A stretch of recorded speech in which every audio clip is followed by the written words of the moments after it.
Carol, é muito comum a gente ouvir das mulheres, né, na fase, que já passaram pela fase da menopausa, relatos de alguns sintomas, como um calor, né, começa uma transpiração mais intensa, uns calores, distúrbios de humor, algumas relatam processo de depressão, são sintomas comuns que a gente ouve, né, de relato das mulheres.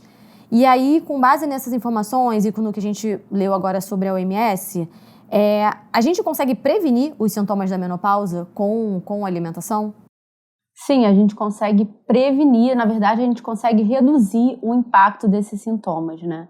O que acontece? Como muitos sintomas são muito sutis, muitas mulheres só buscam ajuda médica ou ajuda de atendimento nutricional já quando elas apresentam esses sintomas. Elas já estão literalmente na fase de menopausa, já estão vivendo isso, né? Elas já chegaram na menorreia, já não tem mais passam mais pelo período menstrual e elas já estão apresentando alguns sintomas.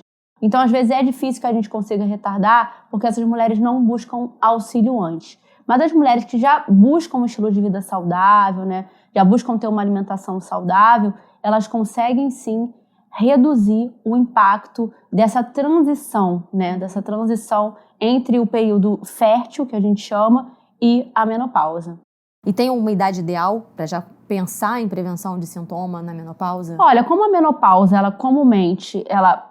muitas pessoas, existe até menopausa precoce, né? Tem pessoas que a gente vê hoje com 40 anos entrando na menopausa, infelizmente. Mas eu acho que a partir dos 40 anos já é uma fase para você iniciar esses cuidados. Já começar a pensar nisso, né? Sim. E é possível retardar a menopausa? A gente consegue... não a menopausa em si, mas os sintomas, de repente, da menopausa, a gente consegue... Não, a gente consegue, inclusive, retardar, sim, a menopausa.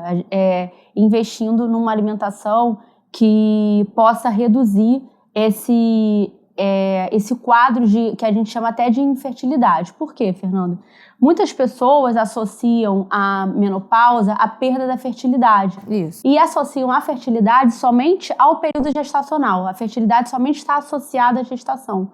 Só que não necessariamente a fertilidade está somente associada à gestação. Tem essa mulher que, por exemplo, já engravidou, ou a mulher que não deseja engravidar, mas ela deseja manter a sua fertilidade. Por quê? A partir do momento que ela ainda mantém a sua fertilidade, ela mantém os seus níveis hormonais adequados. A partir do momento que ela entra nessa menopausa, os hormônios já são alterados.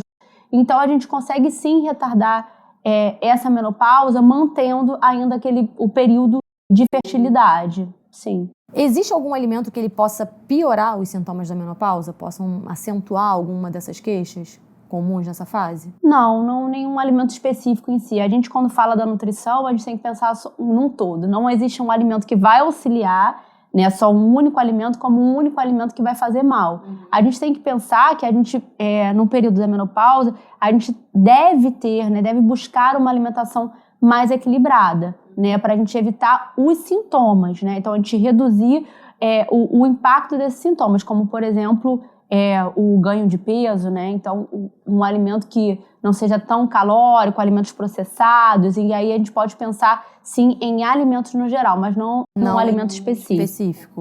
Você falou da questão do ganho de peso, eu ia até te perguntar sobre isso mesmo. Uma das queixas que a gente vê as mulheres relatando é a dificuldade de perder peso quando entra nesse período da menopausa, né? Que fica mais lento.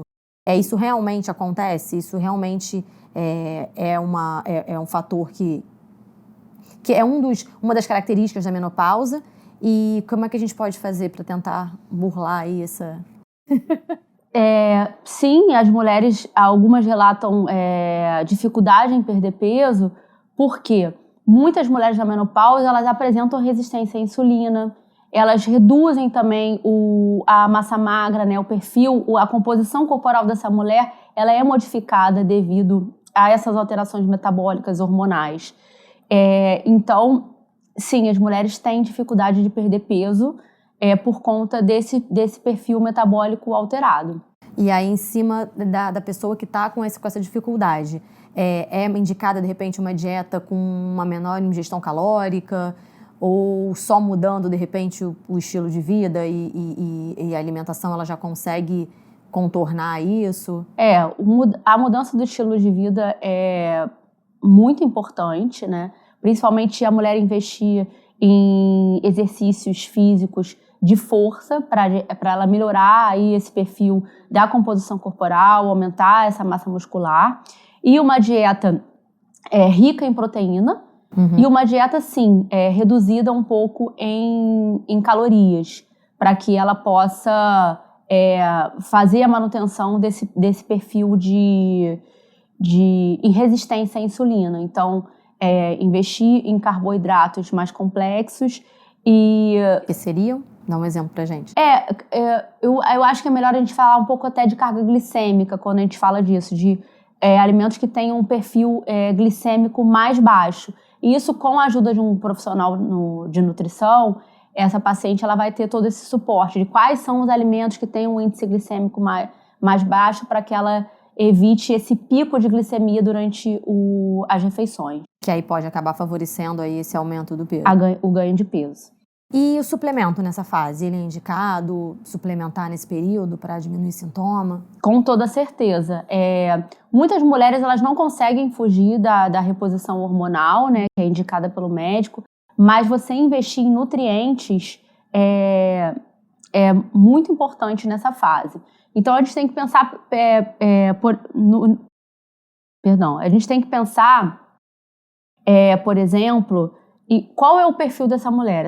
Essa mulher ela tem dificuldade em ganhar peso? Essa mulher tem uma alteração na microbiota intestinal? Porque também é comum ter uma alteração na microbiota intestinal. Então eu vou investir, por exemplo, no probiótico.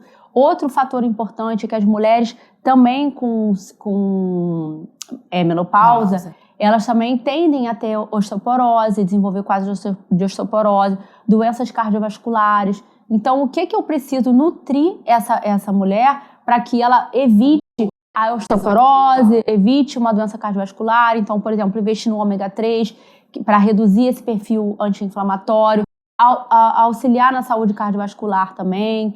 Outro suplemento super indicado é a creatina, que auxilia na microbiota intestinal, auxilia também na manutenção da massa muscular, e até hoje tem se falado muito da creatina sobre o auxílio na cognição. Então, auxílio na cognição já nesse período que a gente sabe também que não só as mulheres, como os homens, quando começam a envelhecer, já vão tendo uma perda da cognição. Então, tem muitos suplementos aí para investir, para melhora. Inclusive, a gente precisa falar que é da qualidade de vida dessa mulher. Se você gostou desse corte, você pode conferir o episódio na íntegra clicando aqui do lado ou no card aqui em cima. Dê aquela curtida, se inscreva no canal e não deixe de seguir a Wi-Fi nas redes sociais. Os links vão estar na descrição. Lembrando que esse corte é um oferecimento da Interlife. Até a próxima!